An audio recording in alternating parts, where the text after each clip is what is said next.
What's good with it, BlakGooseTV? Mr. Positivity is here. We back. Sunday, man. Sunday is my favorite day of the week. Why? Cause, man, it's my day off. It's a lot of y'all days off too. You know what I'm saying? So, hope you guys are enjoying your Sunday, making the most out of it. Because before you know it, Monday's gonna be here and it's gonna be back to the grind. Anyone who doesn't understand, y'all lucky, man. Y'all better appreciate the time y'all got. Y'all ain't in the grind. You know what I'm saying? But anyways, you already know what it is. I just got done getting the workout in. You know what I'm saying? I'm about to enjoy the rest of my Sunday now. If y'all ain't got out, did something, you know what I'm saying? Go do it, man. Let them endorphins open up in your mind. You know what I'm saying? Go get some good work. Do something. Whatever it may take, you know what I'm saying? Make your body feel good. So, obviously, it's the day after the Dominic Brazil Deontay Wilder fight. First and foremost, card was pretty boring overall. The co-main event with Gary Russell Jr. versus Kiko Martinez. Obviously, Russell Jr. got an impressive stoppage win, but it was still, the fight wasn't really, in my opinion, that exciting, even though it was a great finish.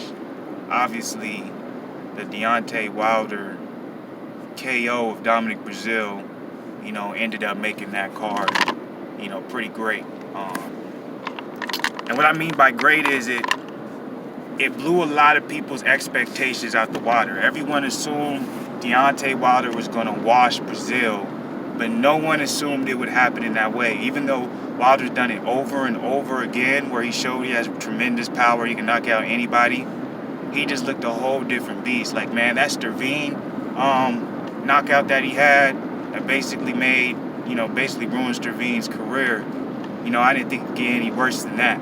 But I honestly feel like the Brazil knockout was worse. Let me tell you why. Now, Sterving's the eye test, it looked worse. But at the same time, you have to remember, Sterving went 12 rounds with Deontay Wilder in their previous fight. Only person to do so in Wilder's career. And he was a late replacement for somebody, I think it was Ortiz he was supposed to fight.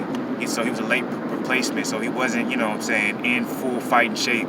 So even though it was bad, people expected it to go that way. The way it went with Brazil, I expect him to get knocked out, but to get washed in the first round that way, especially with all the preparation Brazil had, full training camp, looked the best I've seen him look in a while. I'm talking about just weight-wise and body shape. And just if you listen to his interviews and things like that, man, he sounded confident, man. He really thought he had the blueprint to Deontay Wilder. And I think even though a lot of people assumed Deontay Wilder to lose, seeing him be vulnerable against Tyson Fury, even though he damn near, put Tyson Fury to sleep in that 12th round, just seeing him vulnerable the way he was, I'm pretty sure it gave not only a lot of Deontay Wilder haters hope, it gave a lot of boxers hope, because they said, I can just outbox Wilder and I'll be okay. The thing about Fury, though, that all heavyweights, really the only other heavyweight that has kind of similar movement to Fury is Luis Ortiz. But the thing about Fury is his head movement. He's really one of the really, I can't really think of many heavyweights who move his head the way he does. He jabs, slip, slip, roll. Jab, jab, two, slip, slip, roll, roll, slip. He's constantly moving, and his feet is moving. There's no other heavyweight that can move the way Fury does, which is why Fury is on one of the three-headed monsters. You know what I'm saying? So Wilder not only has a very long reach, probably the longest reach in the heavyweight division, but you know what I'm saying? He's very precise. So, anyways, making a long story short, the fact that Deontay Wilder finished Dominic Brazil in this fashion, I believe he put a lot more pressure on Tyson Fury and Anthony Joshua. Because if you wanted to look at the matchups, before Big Baby Miller pulled out, obviously Anthony Joshua had the toughest test between the three. Well, yeah, you would say he had the toughest test between the three, putting Big Baby at the top.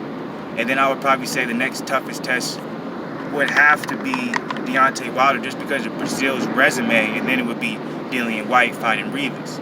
That's my opinion. After Big Baby Miller pulled out, and it ended up being Ruiz, no disrespect to Ruiz, just because he's a late replacement. Obviously, I saw Deontay Wilder having the most difficult opponent out of the 3 other heavyweights fighting this summer. And then Dillian White now moving to that second spot with Rivas being the second toughest, and then obviously Ruiz Jr. being the third, and then Schwartz being the last. So the fact that Deontay Wilder was able to finish Brazil in the devastating fashion that he did, first round, man, you can't get no more impressive than that. So the fact that he did that against the hardest opponent out of the other 3 heavyweights, in my opinion, it puts a lot of pressure on the other 3, because Deontay Wilder's getting a lot of hate coming into this, because people thought they saw the fact that they saw Deontay Wilder vulnerable. They believe that it just gave him more room to talk shit, basically.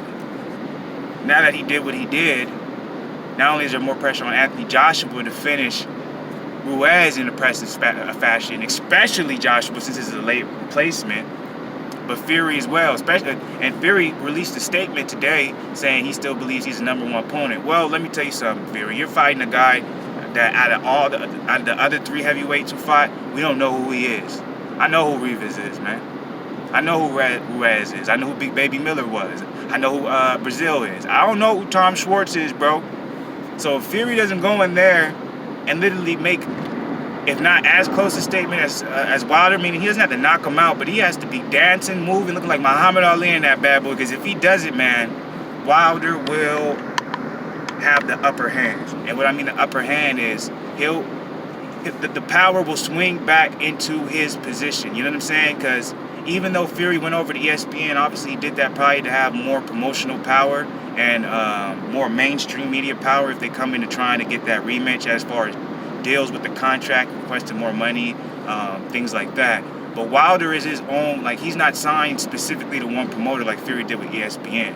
He's on a fight-to-fight basis, so he's betting on himself. So with that being said, Deontay Wilder has definitely put himself in a position of power by defeating Brazil the way he was. So Fury, man, he's going to have to do something, man. Because if Fury is boring, if it's a terrible fight, a boring fight, he doesn't really blow away Schwartz, it goes 12 rounds, just unanimous decision, wasn't much to look at. You know what I'm saying? That's what Wilder did. He bet on himself for that. And the same goes for Joshua. Joshua's going to have to put on an impressive performance, especially since Joshua fought Brazil too. It took him 7 rounds to get him out. Wilder finished him in 1. That means something. No matter what you guys want to say, no matter if you want to say you can't really do that, you can't compare this fight to that fight, that's okay and dandy. Well, I'm doing it. That means something, that Wilder got him out in 1 round and Joshua got him out in 7. So Wilder put a lot of pressure on the other 3 heavyweights fighting. Dillian White, obviously, he's still trying to crack that 3-headed monster, kind of like step up back in there and get one of those fights. So out of everybody, I honestly believe Tyson Fury has the most pressure. Right behind Fury is obviously, I think, it's Dillian White has a lot of pressure on him right behind Fury, because Dillian White, man, he's fighting a hard opponent, man. If that ends up being a slobber knocker, or it ends up being like a bloodbath or a really close fight, man, White's gonna have to go ahead and kiss that top spot, or at least him being close to getting one of those 3-headed monsters fight. He's gonna have to kiss that. He's gonna have to kiss that goodbye, because fighting Dillian White at this point is a little bit too dangerous for any 3 of them. It doesn't really make sense. And then Joshua, obviously, not as much pressure on him as Fury and White, just because he's still the A side. You know what I'm saying? He's still the guy everyone wants to fight. But I do believe, you know what I'm saying, if he has a boring fight with Ruiz, barely beats him or goes to decision or something like that, I do believe it works in favor for Deontay Wilder. Deontay Wilder made a big point. I do want to put out another video later today. I'm going to talk a little bit about the Kevin Lee RDA fight. I want to talk about the weight issues I believe Kevin Lee had with that fight. And then I do want to talk about the comments Wilder made in his post-fight speech. I thought it was very interesting. So, yeah, man, BlakGooseTV. all day. Got a couple more videos coming at you for the day. I hope y'all enjoying your Sunday.